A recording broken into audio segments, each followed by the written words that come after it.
ya, dan bacaan-bacaan kalimat thayyibah yang kita baca, ya, segala hajat kita ya dikabulkan oleh Allah Subhanahu wa taala. Dan utamanya fadilah ya membaca Ratibul Athos ini adalah kita mohon dijauhkan ya dari segala macam bara bahaya, khususnya untuk diri kita pribadi dan juga untuk keluarga kita dan lingkungan sekitar kita. Yang mana fadilahnya salah satunya membaca Ratibul Athos bisa ya melindungi 40 rumah di sekeliling kita. Amin amin ya rabbal alamin. Selanjutnya ya tausiah singkat pada hari ini adalah judulnya 3 orang ya 3 golongan yang pasti ditolong Allah Subhanahu wa taala. Ya, ini ya hadisnya adalah ya qala Rasulullah sallallahu alaihi wasallam ya kita buka dulu. Bismillahirrahmanirrahim. Allahumma shalli wa sallim ala sayyidina Muhammadin al-Fatih lima ughliq wal khatim lima sabaq nasiril haqqi bil haqqi wal hadi ila siratikal mustaqim wa ala alihi haqqa qadrihi wa miqdarihi al-azim. Rabbi shrah li sadri wa yassir li amri wahlul 'uqdatam min lisani yafqahu qawli bi rahmatika ya arhamar rahimin. Bismillahirrahmanirrahim. Ya, yang namanya pertolongan Allah Subhanahu wa taala yaitu pasti ya diberikan. Namun ada 3 golongan yang ya berdasarkan ayat-ayat Allah ya ini dan hadis Rasulullah Shallallahu alaihi wasallam ini orang ini berhak ya atau Allah Subhanahu wa taala jamin ya ada jaminan pasti ditolong Allah Subhanahu wa taala. Apa itu 3 golongan? Apa itu 3 golongan tersebut? Ya dasarnya adalah hadis ya dari hadis Rasulullah Shallallahu alaihi wasallam yang diriwayatkan oleh Al-Hakim, yaitu hadisnya salah satu kulluhum haqqullahi azza wa jalla aunu.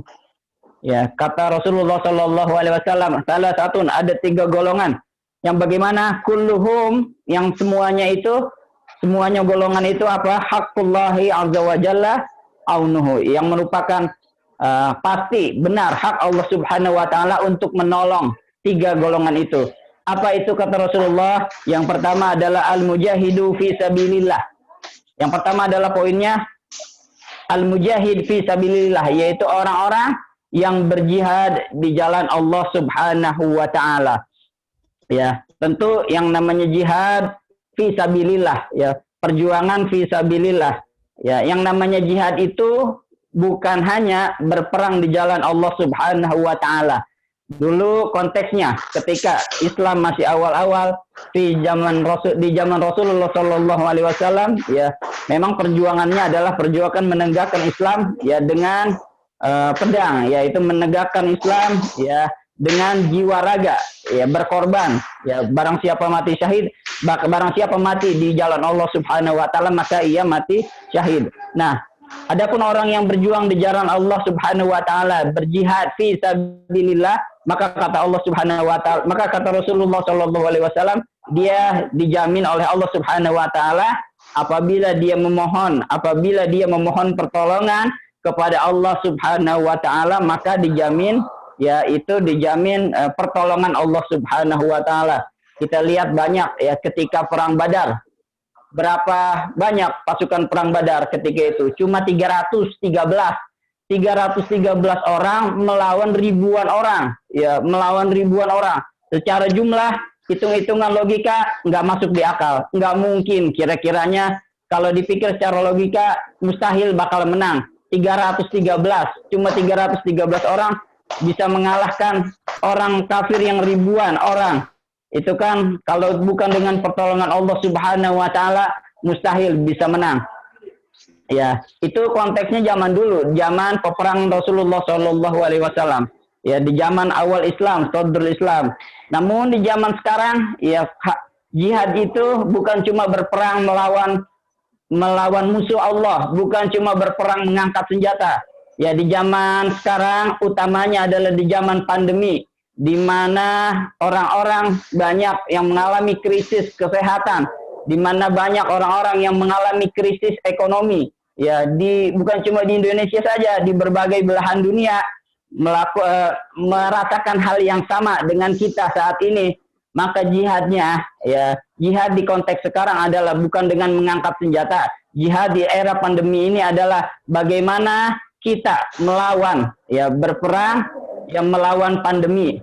Misalnya adalah perjuangannya para dokter perjuangannya para relawan, perjuangannya para polisi dan TNI ya, guna melawan ya, yang mana semuanya bersinergi, termasuk juga pemerintah bersinergi ya, termasuk juga para relawan yang menyumbangkan hartanya demi kepentingan medis, demi kepentingan ya kesembuhan dan lain-lain. Ini juga merupakan jihad ya, karena jihad itu adalah ya, pengertian jihad adalah perjuangan di jalan Allah Subhanahu wa taala. Fi sabilillah itu termasuk kategori jihad. Apa itu fi sabilillah? Apa itu yang dimaksud berjuang di jalan Allah Subhanahu wa taala? Ya, saya mengutip di dalam Tafsir Al-Maraghi ya, jilid 10 halaman 145. Disebutkan wa fi sabilillah. Apa itu yang dimaksud di jalan Allah? Apa itu yang dimaksud berjuang di jalan Allah? Wa sabilullahi huwa tariqul mausil, yaitu adalah jalan ya, huwa tariqul mausil ila mardatillah wa masubati. Ini adalah pengertian jihad. Apa itu? Yaitu segala jalan, segala cara, upaya ya yang dilakukan untuk mendapat ridha Allah Subhanahu wa taala dan menggapai pahala Allah Subhanahu wa taala. Itu merupakan definisi fi sabilillah. Maka semua hal yang upaya ya, media yang kita lakukan dalam rangka mendapatkan ridho Allah Subhanahu wa taala dan dalam rangka menggapai pahala dari Allah Subhanahu wa taala, itu merupakan fi sabilillah. Maka orang yang berjuang di jalan itu termasuk fi sabilillah. Dan ada tambahan wara anil Imam Ahmad, dan Imam Ahmad ya radhiyallahu an ya meriwayatkan juga annahu ja'alal hajj min sabilillah, bahwasanya Imam Ahmad berpendapat meriwayatkan bahwasanya ya haji itu termasuk adalah kategorinya fi sabilillah, wa yadkhul fi dzalika jami'i wujuhil khair, dan termasuk juga di dalam ruang lingkup fi sabilillah itu adalah ya semua kegiatan yang bernilai kebaikan, itu termasuk fi sabilillah. Min takfinil mauta, termasuk fi sabilillah adalah mengkafani jenazah, ya kita mengeluarkan uang ya, atau kita melakukan mengeluarkan tenaga untuk mengkafani jenazah ya, misalnya ada bencana alam ya, kita lakukan menolong orang-orang ya, menolong tim evakuasi, itu juga termasuk fi sabilillah. Wabinaul jusur, dan kata Imam Ahmad juga termasuk membangun jembatan ya, itu membangun jembatan fasilitas yang maslahatnya untuk orang banyak, itu juga merupakan fi sabilillah. Kata Imam Ahmad juga ya wal husun, dan juga membangun benteng ya, benteng untuk perlengkapan keperluan perang, itu juga termasuk fi sabilillah. Wa imaratul masajid wa nahwi, dan juga memakmurkan masjid, itu juga fi sabilillah ya. Dan juga banyak kategori fi sabilillah, yaitu segala hal ya yang untuk kemaslahatan orang banyak, yang mana tujuannya adalah mardatillah, untuk menggapai ridha Allah Subhanahu wa taala wa matubatih, dan menggapai pahala Allah Subhanahu wa taala, itu merupakan fi sabilillah. Sedangkan di dalam konteks zaman sekarang, yang namanya fi sabilillah itu adalah kalau kita mau berjuang ya melawan pandemi ya, menjadi relawan ya, menjadi tim medis, menjadi nakes dan lain-lain, itu juga merupakan perjuangan, itu juga merupakan jihad fi sabilillah. Dan orang-orang yang menginfakkan hartanya untuk memberikan bantuan APD, memberikan obat ya, memberikan ya hand sanitizer, membeli masker dan lain sebagainya, itu merupakan juga membelanjakan hartanya di jalan Allah Subhanahu wa taala, itu juga termasuk jihad. Maka dari itu ya, orang yang berjihad di jalan Allah Subhanahu wa taala, kata Rasulullah Shallallahu alaihi wasallam, ini dijamin pertolongannya. Insyaallah ya, kalau kita memohon kepada Allah Subhanahu wa taala, makanya kita memohon salah satunya dengan membaca zikir kita harian, kita memohon kepada Allah Subhanahu wa taala agar ya pandemi ini segera berakhir. Amin amin ya rabbal alamin. Mudah-mudahan ditolong oleh Allah Subhanahu wa taala. Ya, sebagaimana ditolongnya ya orang-orang muslimin ketika berperang, yang mana jumlahnya sedikit bisa mengalahkan ribuan orang. Kita juga di mana kita berperang melawan pandemi, berperang melawan virus. Mudah-mudahan Allah Subhanahu wa taala memenangkan kita semua. Amin amin ya rabbal alamin. Selanjutnya kata Rasulullah, golongan kedua yang Allah Subhanahu wa taala tolong. Apa itu? Wan nakihu liyasta'fa. Kata Rasulullah sallallahu alaihi wasallam, orang yang mau menikah ya liyasta'fa guna ya menyelamatkan harkat martabatnya, untuk agar keselamatan ifahnya, memelihara kehormatannya, memelihara afaf, memelihara harga dirinya, supaya dia tidak terjerumus di dalam perbuatan-perbuatan yang hina. Semoga ya orang yang berniat seperti ini ya Allah Subhanahu wa taala jamin ya akan ditolong oleh Allah Subhanahu wa taala. Orang anak muda ya dia mau menikah ya, misalnya dia nggak punya uang biaya untuk menikah, tetapi niatnya baik. Niatnya adalah supaya dia tidak pacaran, supaya dia tidak berzina, supaya dia tidak terjerumus melakukan hal-hal yang buruk. Kata Rasulullah Shallallahu Alaihi Wasallam, orang yang begini ya dapat pertolongan dari Allah Subhanahu Wa Taala. Ada dalilnya, yaitu berkaitan dengan Al-Quran surah An-Nur ayat 32. A'udzubillahi minasyaitonir rajim. Bismillahirrahmanirrahim. Wa ankihul ayyama minkum wasalihina min ibadikum wa imaikum. Iyakunul fuqara yughnihimullahu min fadlih wallahu wasi'un alim. Subhanallah. Kata Allah Subhanahu wa taala, wa ankihul ayyama minkum, dan nikahkanlah ya orang-orang yang membujang di antara kalian, wasalihina min ibadikum, dan orang-orang yang saleh di antara hamba-hambamu yang perempuan dan laki-laki.